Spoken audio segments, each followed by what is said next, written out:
kasih pemirsa, Anda kembali menyaksikan Kominfo Newsroom. Pemerintah memutuskan pemindahan ribuan aparatur sipil negara ke Ibu Kota Nusantara tahap pertama akan dimulai pada Juli 2024. Pemindahan aparatur sipil negara tersebut menyesuaikan kesiapan infrastruktur yang sudah dibangun.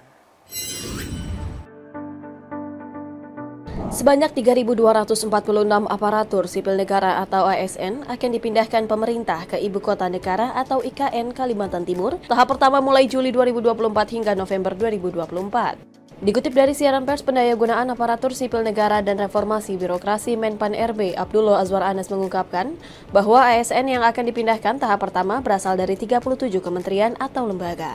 Anas menyebut pemindahan ASN ke IKN bukan hanya sekedar relokasi fisik, tetapi juga sebuah transformasi dalam budaya kerja dan pelayanan publik. Untuk itu, ia meminta setiap kementerian lembaga mempersiapkan SDM yang akan pindah sesuai dengan kebutuhan jabatan dan layanan berdasarkan kompetensi masing-masing. Berdasarkan Undang-Undang IKN, tahapan pemindahan IKN berdasarkan Undang-Undang IKN dibagi dalam 5 fase. Fase pertama, yakni dari tahun 2020 sampai 2024 adalah pembangunan miniatur penyelenggara pemerintahan. Fase kedua, mulai tahun 2025 sampai 2029 adalah fase pembangunan shared office di IKN. Fase ketiga adalah pengembangan agile government mulai 2030 sampai 2039. Fase keempat mulai tahun 2035 sampai 2039 adalah pembangunan kota cerdas industri 4.0. Fase kelima mulai 2040 sampai 2045 yakni pembangunan kota cerdas dengan artificial intelligence atau AI. Menpan RB menegaskan bahwa fokus kebijakan pemindahan IKN saat ini adalah pada masa jangka pendek fase pertama yang fokus terhadap perpindahan kelembagaan dan ASN serta efektivitas penyelenggaraan pemerintahan di IKN melalui pola kerja digital. Menteri Anas juga menambahkan bahwa pemerintah tengah membahas pemberian tunjangan khusus pada ASN yang dipindahkan ke IKN. Deputi Bidang Pembiayaan dan Investasi IKN Nusantara, Agung Wicaksono menyebutkan hingga saat ini nilai investasi di IKN Nusantara mencapai 35,5 triliun rupiah. Hingga saat ini telah diterima 305 letter of intent dari dalam dan luar negeri.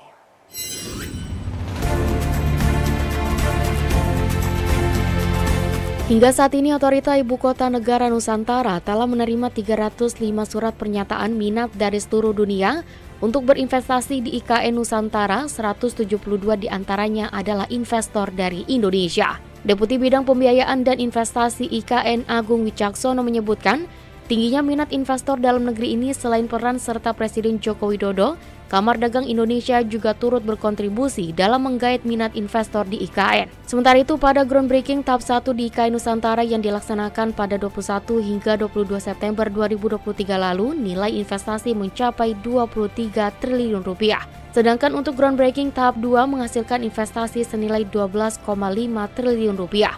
Dengan demikian, total investasi di IKN Nusantara hingga saat ini mencapai 35,5 triliun rupiah. Dan yang kedua mengenai nilai investasi, kita bisa katakan saat ini adalah 35 triliun, ya. Ini nilainya adalah dalam bentuk proyek, ya. Jadi kalau ada yang tanya, oh berarti uangnya masuk kemana? Uangnya masuk ke IKN? Enggak. Uangnya ini masuk dalam bentuk proyek yang terbangun di IKN, ya. Dan dengan next groundbreaking ditargetkan 10 lagi, maka tahun ini 2023 target kita adalah 45 triliun. Semangat 45, ya. Investasi semangat 45 di tahun 2023, 45 triliun untuk mewujudkan ekosistem kota di 2024. Agung Wicaksono menyebutkan target investasi di IKN Nusantara tahun 2023 adalah senilai 45 triliun rupiah. Angka tersebut masih dapat dicapai dengan menunggu total investasi dari groundbreaking tahap 3 yang akan dilaksanakan pada bulan Desember 2023 mendatang. Agung Wicaksono menekankan bahwa hingga saat ini investasi yang dilakukan investor domestik ke Ibu Kota Nusantara juga turut berkolaborasi dengan investor asing. Jadi di tahap ini memang dilakukan prioritisasi, penilaian, evaluasi terhadap LOI. Jadi kalau ada yang mengatakan, dan Bapak Presiden bilang ini agak direm sedikit, rem atau gas ini dilakukan di tahap 2 ini. Ya, di tahap 2 ini. Tapi jelas minat sangat tinggi dan prioritisasi kepada sektor yang diminati oleh investor merah putih domestik itu memang menjadi prioritas yang penting, sehingga tahapan selanjutnya mulai dari one-on-one meeting sampai kepada kesepakatan, ini banyak lebih cepat dijalani, lebih satset saya bilangnya ya. Investor domestik ini lebih satset begitu dalam memproses, mengevaluasi antara istilahnya risk and return ya, risiko dan keuntungannya, dan kemudian juga mengambil keputusan hingga sampai kepada kesepakatan tadi. Yaitu setiap investasi domestik yang ada, sebagian besar semua ada investor asingnya. Ternyata, ya. Hotel Nusantara, ternyata mereka bekerja sama dengan investor asing, hotelnya namanya Swiss Hotel. Grupnya namanya Accor Group dari Swiss. Ya. Tadi PSSI sudah jelas, ada FIFA di sana, begitu ya. Ya. Rumah sakit juga, Rumah Sakit Mayapada, ternyata mereka mitranya investor asingnya Apollo Hospital dari India. Ya. Ini mereka adalah jaringan rumah sakit yang terbesar dan berstandar tertinggi di India ternyata.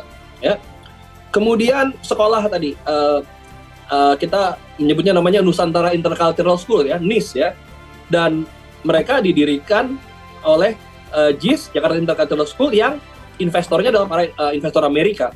Ya, barusan dalam salah satu meeting dengan potensial investor di sini mereka tanya begitu, JIS ini udah masuk belum, dan ternyata mereka sangat paham gitu ya, di sini di Amerika adanya JIS ini yang sangat kuat didorong oleh investor Amerika.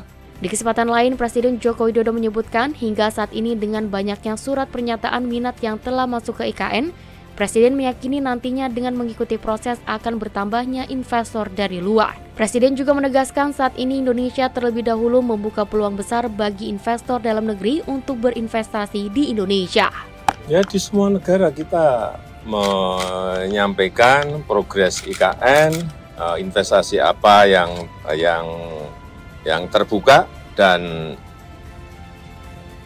banyak yang berminat, tetapi kan sampai sekarang sudah lebih dari 300 LOI yang telah ditandatangani. Saya kira itu agak setiap hari akan tambah terus, tetapi memang sampai saat ini yang real untuk memulai memang belum. Tetapi dengan tumpukan LOI sebesar itu masa satu aja enggak.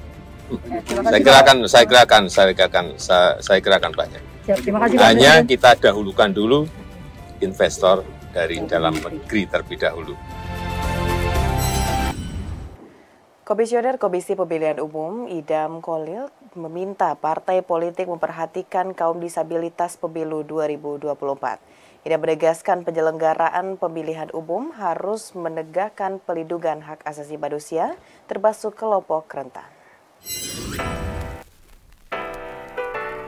Dalam acara dengan tema Bedah HAM Menakar Implementasi dan Proyeksi HAM dalam Pemilu 2024, Komisioner Komisi Pemilihan Umum Idam Khalil mengungkapkan bahwa KPU memiliki kepedulian terhadap hak-hak disabilitas, terutama dalam konteks pemutakhiran daftar pemilih. Hal tersebut tertuang dalam Peraturan Undang-Undang Pemilihan Umum Nomor 7 Tahun 2017 Pasal 5 menjelaskan tentang dalam proses pemilu harus memperhatikan hak dipilih dan memilih disabilitas, yang dimana disabilitas punya hak yang sama. Menurutnya pada tahun 2019 pemilih disabilitas masih kurang dari 1%, sementara yang menggunakan hak pilihnya pada pemilu hanya 35%. Berdasarkan data yang dikutip indonesiabaik.id, terdapat sebanyak 0,54% dari daftar pemilih tetap pemilu 2024 itu adalah penyandang disabilitas. Tepatnya sebanyak 1.101.178 dari 204,8 juta lebih pemilih. Oleh karena itu, Idam kepada para tim kampanye bisa menggunakan bahasa disabilitas untuk menggait pemilih di pemilu 2024. Kami berharap websitenya website akses. Ya, artinya website yang bisa diakses oleh para disabilitas. Terus materi kampanyenya itu menggunakan bahasa disabilitas, ya, baik bahasa isyarat maupun bahasa dengan teks braille. Di kesempatan yang sama, Dirjen HAM Kemenkumham Dahana Putra mendorong gelaran pemilihan umum yang ramah HAM. Sebab hajatan pemilu berkaitan erat dengan pelaksanaan nilai-nilai HAM, yakni aksesibilitas dan informasi terkait pemilu bagi kelompok rentan. Kita juga memahami bahwa pemilu itu adalah suatu pesta demokrasi. Kalau kita bicara pesta demokrasi, berarti semua elemen masyarakat itu merasa senang. Dari disable, dari petani maupun semua unsur karena merasa pesta demokrasi. Badan Pengawas Pemilu Republik Indonesia menegaskan akan intensif mengawasi dan melaporkan akun media sosial yang melanggar aturan sepanjang kampanye hingga pemilu 2024. Bawaslu mengingatkan sanksi tegas bagi pelanggarnya.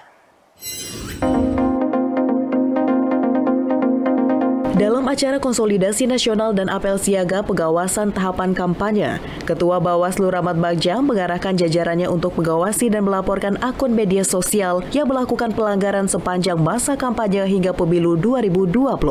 Adapun masa kampanye Pilpres akan berlangsung pada 28 November 2023 hingga 10 Februari 2024. Sementara masa tenang mulai dari 11 hingga 13 Februari 2024. Bagja memastikan tim Bawaslu memiliki satuan tugas dan berkoordinasi langsung dengan Kementerian Kominfo untuk mengawasi kampanye di media sosial.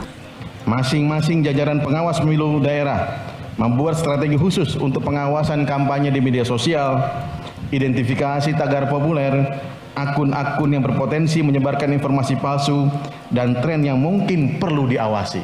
Oleh sebab itu, kehadiran Bapak Menkominfo di sini memastikan Bapak Ibu mempunyai koordinasi langsung dengan Kominfo. Jika ada medsos bermasalah, ada akun-akun bermasalah, laporkan. Kita punya satuan tugas untuk pengawasan media sosial. Selain berpatroli di media sosial, Bawaslu juga bekerja sama dengan koalisi masyarakat sipil seperti Mafindo dan ICT Watch guna memastikan tidak adanya hoaks maupun fitnah selama masa kampanye hingga pemilu 2024. Namun apabila terjadi pelanggaran, pihak Bawaslu akan melakukan penelusuran dan pengkajian laporan tersebut. Bagja menegaskan tidak akan memandang bulu dalam hal menindak pelanggaran dan berharap pelaksanaan pemilu tahun 2024 berjalan lebih baik. Pemilu ke-6 setelah Orde Baru, pemilu ke-6 setelah proses demokratisasi dimulai. Dan saya yakin Bapak Ibu di sini, kawan seperjuangan di sini, sahabat yang akan melakukan tugas pengawasan di sini adalah orang-orang terbaik. Pemirsa, itulah rangkuman informasi yang telah kami sajikan untuk Anda. Informasi lainnya dapat disaksikan dalam kanal YouTube GPR TV. Saya Mona Azarinisa, mewakili kerabat kerja yang bertugas mengucapkan terima kasih atas partisipasi Anda. Selamat malam dan sampai jumpa.